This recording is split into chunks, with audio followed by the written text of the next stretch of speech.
Hello everyone, welcome to Aptly Plus Academy for Civil Services. This is the video on daily topic-wise news analysis where we cover the news from two important newspaper, that is the Hindu and Indian Express. तो इन दोनों newspaper में जो news आपके civil service examination के लिए important है उसको समझेंगे और बहुत ही सिंपली तरीके से समझने की कोशिश करेंगे ताकि आपका ज़्यादा से ज़्यादा बेनिफिट हो सके प्रीलिम्स और मेंस एग्जामिनेशन में. So let's get started.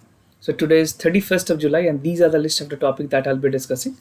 So the first topic is gender-based violence during the lockdown. The second topic is Unlock 3 guideline. The third topic is ICMR symposium. The fourth topic is reasons for women poor health indicators. And the last topic is vision for new India, जो new education policy आई है 2020 की, उसकी क्या visions हैं, क्या rational है उसको लाने के पीछे, उसके बारे में एक एडिटोरियल है, उसको देखेंगे. साथ के साथ वीडियो के एंड में कुछ MCQs के सवाल होंगे और एक्सप्लेनेशन होंगे कल के क्वेश्चंस के, जो कि आपके लिए काफ़ी ज़्यादा ज़रूरी होगी. So stay tuned till end of this video. और आप में से जो लोग हमारे चैनल पर नए हैं तो चैनल को सब्सक्राइब करना ना भूलें और वीडियो को लाइक करना ना भूलें.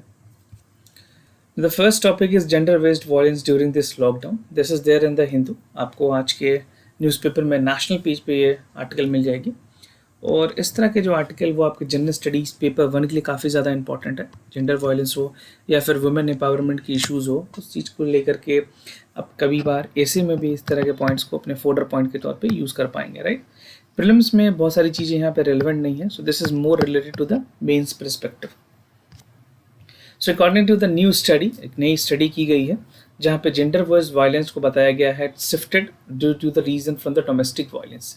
ठीक है, हुआ क्या है कि जो बेसिकली रिस्ट्रिक्शन लगाई गई थी ड्यू टू द कोविड-19 pandemic, people can not move out, तो उस टाइम में जो डोमेस्टिक वायलेंसेस के जो केसेस हैं वो काफ़ी ज़्यादा बढ़े हैं, एंड खास करके द जेंडर बेस्ड वायलेंस. और जो डोमेस्टिक वायलेंस है and the online sexual abuses cases, that has again been the cases that has been there in the red zone was higher compared to the that in the orange zone and the green zones. तो green zone और orange zone के मुकाबले red zones में ये सारे cases ज़्यादा report किए गए हैं. तो ये सारी जो डिटेल जो स्टडी पब्लिश की गई है वो एक unintended consequences of lockdown, covid and the shadow pandemic.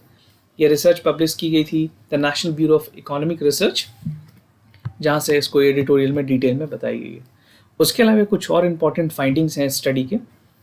तो स्टडी के मुताबिक जो डोमेस्टिक वायलेंस के जो कंप्लेन है वो अराइज की है 131% के आसपास. So the number of the increasement is 131%, and the cases of the online abuses have risen by 184% in the red zone compare to the other zones like green zones districts and the orange zone districts. उसके अलावा there was significant decrease in the harassment, rape cases, assault of basically compared to the complaint which was there for the women sexual assaults. उस तरह के जो cases थे red Jones के मुकाबले compare करें अगर ऑरेंज जोन्स में और ग्रीन जोन्स में, इन सारे डिस्ट्रिक्ट्स में काफ़ी कम रिपोर्ट किए गए हैं तीनों जोन्स में, चाहे वो रेड जोन की बात हो, ऑरेंज जोन की बात हो या ग्रीन जोन की बात हो. So the physical abuse and the harassment has again been reported very low. Now how the data was collected, बात करें जो ऑथेंटिसिटी ऑफ डेटा की या जो सर्वे की गई है तो उन्होंने डेटा कहाँ से कलेक्ट किया. तो the study compresses the complaint receive from the national commission for women. तो जो हमारी नेशनल कमीशन फॉर वुमेन है NCW, उनके पास जो डेटास थे फ्रॉम अक्टूबर 2019 टू मई 2020. ठीक है, तो यहाँ जो डिस्ट्रिक्ट वाइज डेटा थे उनके हिसाब से चीज़ों को कैरेक्टराइज की गई और एक डेटा बनाई गई, and that was issued by the ministry of home affairs. And the data was also collected from the Google Community Mobility Reports, that this was taken into consideration. तो दोनों की कोलैबोरेशन, दोनों को जोड़ करके ये कंक्लूजन पे आया गया है जो इस एडिटोरियल में बात की गई है. Now the other topic is Unlock 3 guideline. यहाँ पे कुछ इंपॉर्टेंट बातें हैं. सरकार ने 5 अगस्त से अनलॉक 3 करने की बात की गई है. कुछ रिस्ट्रिक्शन को बरकरार रखा है और बहुत ज़्यादा चीज़ों में ढिलाई भी दी गई है. तो let's see what are the important things that government has given. तो central government has issued under 3 lockdown, unlock 3 जिसको भी कहते हैं, and this was the phase 3 of the lifting of the restriction. और जो न्यू गाइडलाइन है that include the containment zone, वहाँ पे जो अभी भी जो एक्सटेंशन बढ़ाई गई है वो 31 अगस्त तक की गई है, and more activities have been allowed outside this area. Red zone के अलावे बहुत सारे ऐसी चीज़ें हैं उनको अलाउ भी किया गया है. और जो न्यू गाइडलाइन है कोविड-19 को लेकर के, अभी इंडिया में अगर प्रेजेंट केसेस आप देखेंगे दैट हैज़ क्रॉस्ड 15 lakhs. और जो डेली केसेस बेसिकली जो केसेस रिपोर्ट हुई हैं पिछले एक वीक में, that is 48,000 new cases and 768 death this is by Wednesday. तो मैं आपको ये वेडनेसडे तक की जो डेटा है उसको बता रहा हूँ। और जो अनलॉक 3 है that will start from 1st of August। तो 1st of August से चीज़ें स्टार्ट होने वाली है। इसकी जो इम्प्लीमेंटेशन है that will start from 2nd of August onwards, right. Know how it is allowed and what are restricted, क्या क्या चीज़ों को अलाउ किया गया है, क्या क्या चीज़ों में रिस्ट्रिक्शन रखी गई है। तो जो नाइट कर्फ्यू थी उसको हटा दिया गया है। The night curfew has been lifted. Yoga gyms will be allowed to open from 5th of August, right.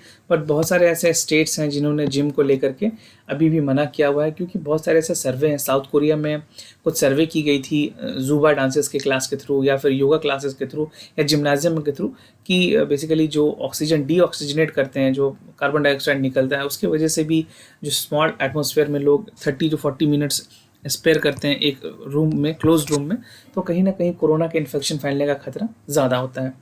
And there's a wide agreed that the regular and moderate intensity of exercise is beneficial for immunity। ये ज़रूरी है कि एक अच्छी immunity के लिए आप basically रोजाना you should go for a morning walk, you should have exercise, but the fact is that people were not allowed to get out of the home, right। और जो वर्ल्ड हेल्थ ऑर्गेनाइजेशन है उनके मुताबिक it recommended 30 minutes of per day physical exercise for healthy adults। और जो independence day functioning had also भी permitted for the risk of social distancing measure precautions like wearing mask. तो जहाँ पे भी ये सारी चीज़ों को ईज डाउन किया गया है, रिस्ट्रिक्शन को हटाया गया है, वहाँ पे जो मैंडेटरी सोशल कंडीशंस के जो गाइडलाइंस हैं या फिर जो मास्क लगाने की जो प्रोविजंस हैं उनको प्रॉपर रखा गया है। And either while the enclosed settings such as cinema halls, bars, auditorium, assembly hall have ordered to be remain shut। तो ऐसी कोई भी जगह जहाँ पे 50 लोगों से ज़्यादा की गैदरिंग हो सकती है, they will be completely shut down till the further government orders।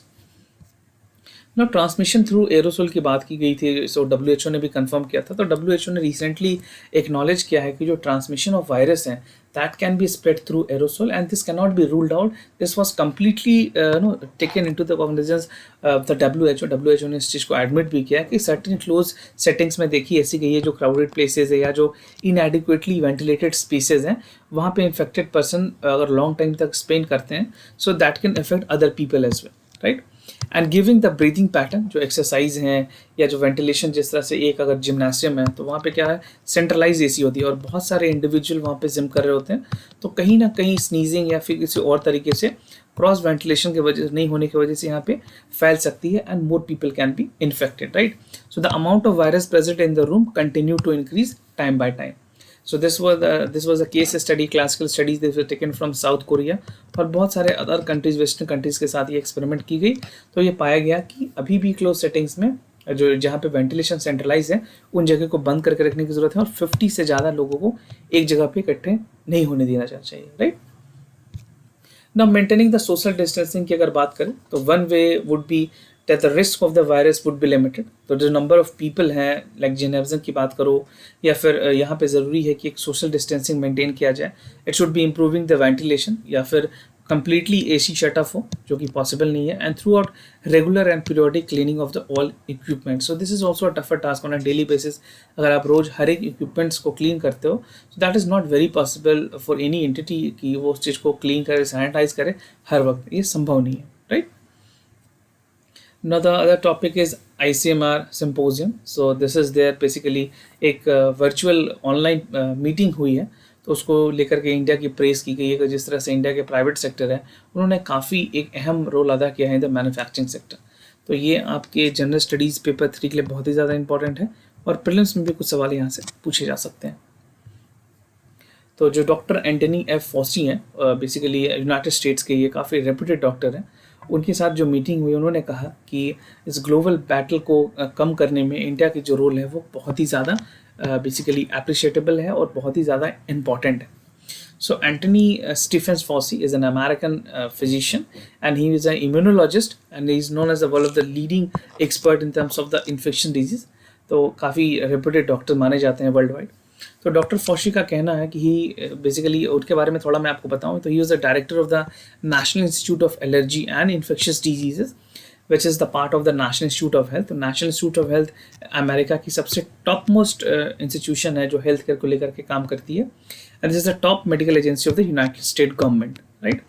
तो doctor Fauci has given his basically जो उन्होंने 1984 में उस टाइम पे he has was the advisor of the US president also Ronald Reagan के टाइम से he is continuing with the US administration.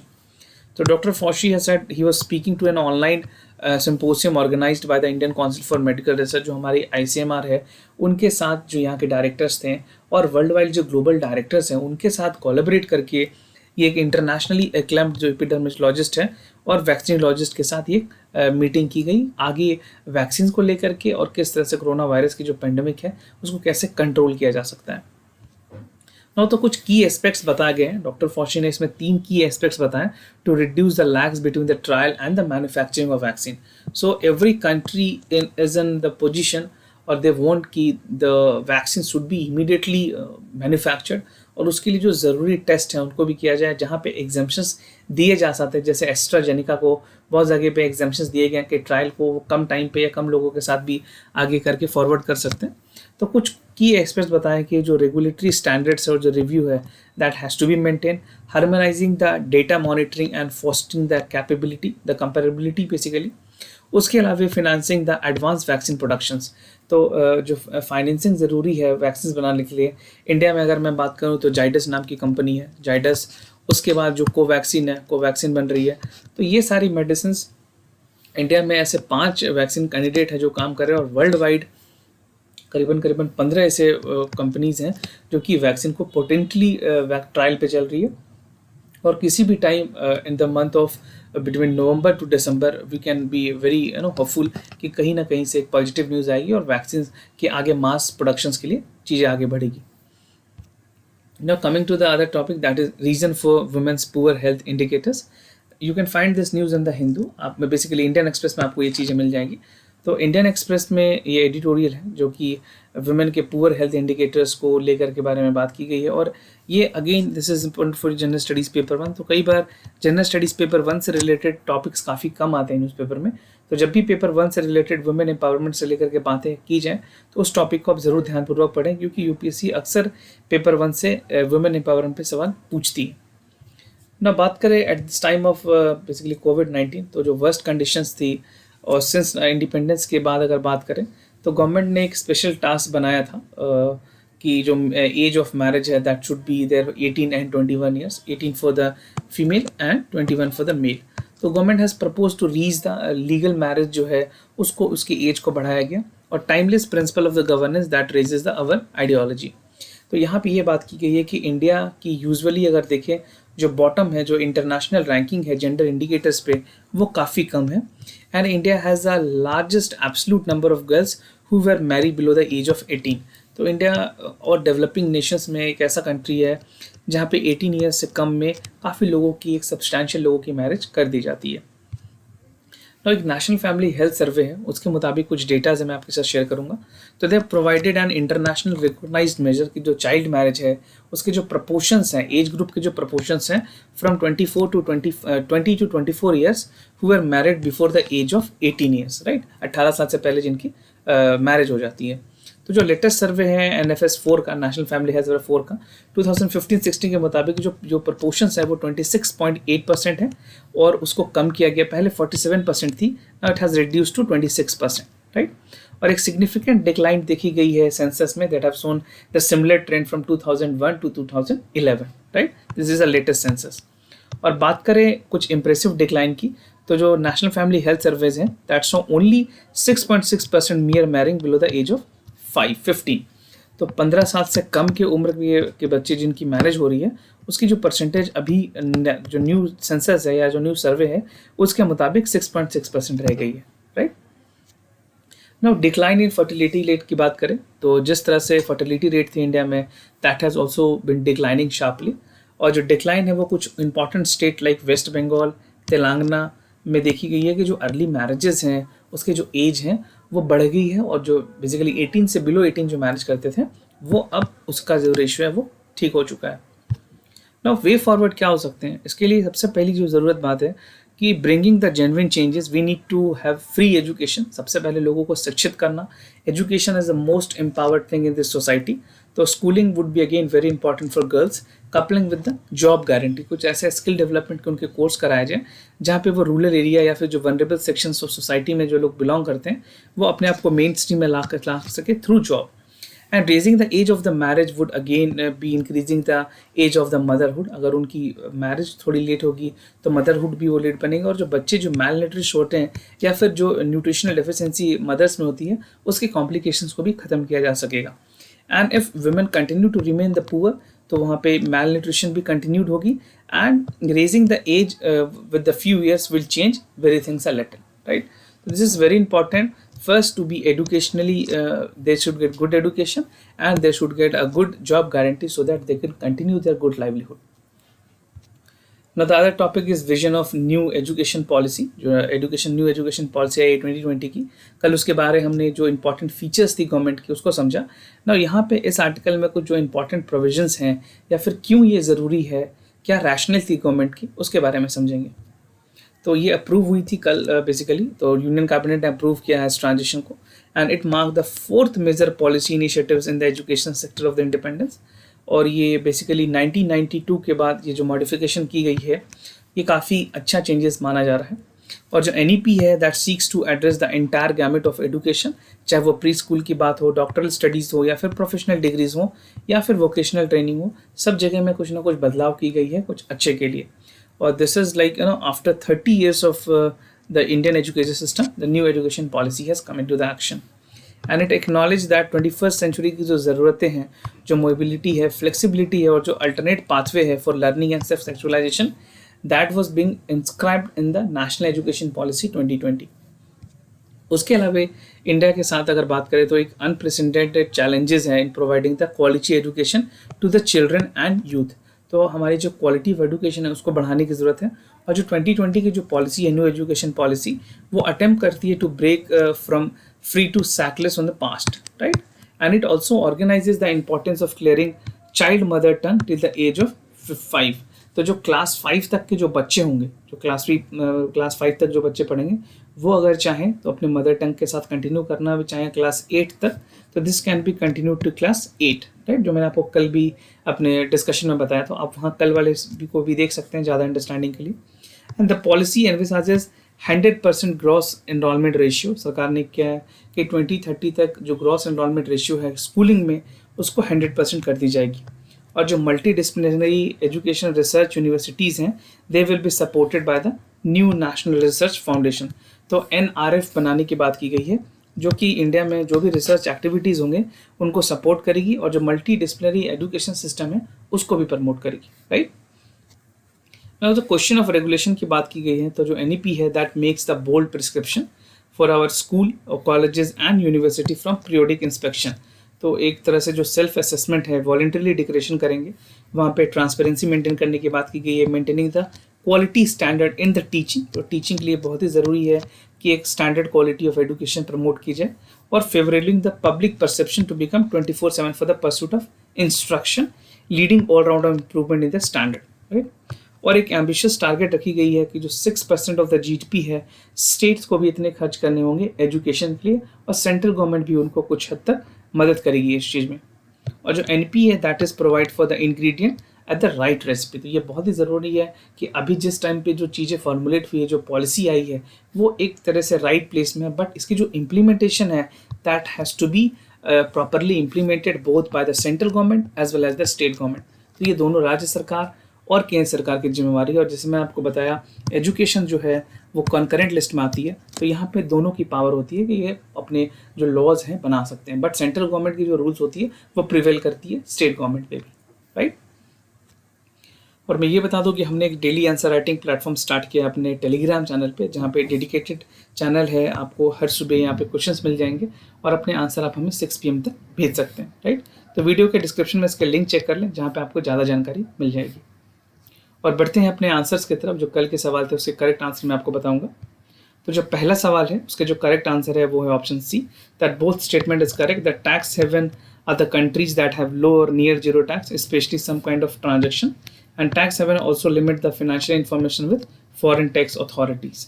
तो जो इसके सोर्स है वो हिंदू के जो बिजनेस लाइन की जो न्यूज़पेपर है उसमें ये चीज़ें पढ़ सकते हैं। Now coming to the second question, that is इसका जो correct option है that is B.